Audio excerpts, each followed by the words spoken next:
Hello, I'm Dr. Shoshana Garfield, and today from this video you'll discover a very simple, practical, 4-step way of just beating depression on the head or getting rid of it or just waving goodbye to it, whatever metaphor you want to use. And we already have a video, Help You or Yourself or Your Family Stop Depression, and that explains what depression really is, the secrets of depression, and one cure for it. And so do feel free to stop watching this and watch that one first before coming back to this. But if you just want to start getting rid of it, stay here.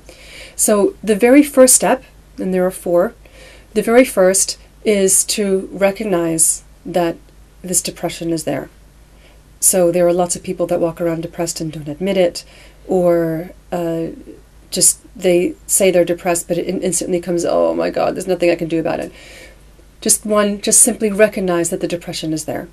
Step 2 is to recognize that you are not your depression. So you can separate that out. The depression's there, and you're over here in your innate health, joyful self, just with this overlay of thought that's making things really muddy and confusing.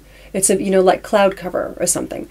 And so when you recognize it's not you, you get a bit of distance from it. There's this thing out there, this depression stuff, but it's not who I am.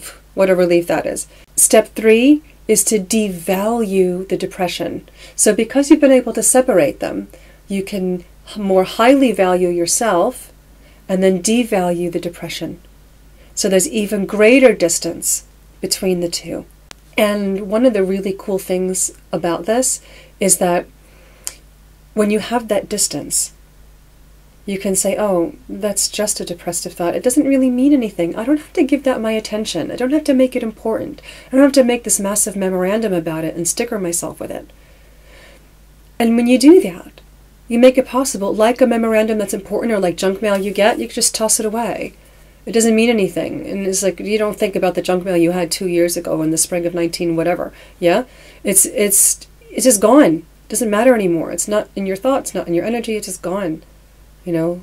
Like the dirt off of yesterday's dishes. It's done. And it really can be that simple. Step 4, you have 3 options about how to do that. Well, essentially what the step is that you're refocusing. So what a lot of people do, they get this as, oh, I'm so depressed, I'm so depressed, I'm so depressed. And of course they're thinking about being depressed, they're hypnotizing themselves into deeper depression. So it's important once you do the first 3 steps of identifying and relabeling and minimizing, then you need to move on. And so you can do this just by allowing your thoughts to go somewhere else. That's one option. A second option is to do another activity. So you can go and whatever it is something that you actually enjoy that is healthy for you. So you find out what that is and you do that thing, whether it's thinking about someone who really loves you or who you love, or doing a particular activity. It doesn't have to be particularly active, but it's something that fits for you. The third one is one of my all-time favorites, is emotional freedom technique, commonly known as tapping or EFT. And you may have seen this, there's all over the net, all kinds of videos on that. And you can also learn how to do that from the EFT practitioner set that I have available, and the link should be below for you to click on to get more information about that. It really, really works. It really does. And depression really can be utterly debilitating. It can drain all the color and joy out of people's lives. And part of the real tragedy for me of that is that it's so deeply unnecessary. There's so much that can be done. It's understandable why we get into it. It's understandable why we get stuck in it, but it doesn't mean we have to stay there. We can move and we can change our lives and become that who we already are, that joy that's already there, waiting for you. Take care and have a wonderful week. Bye for now.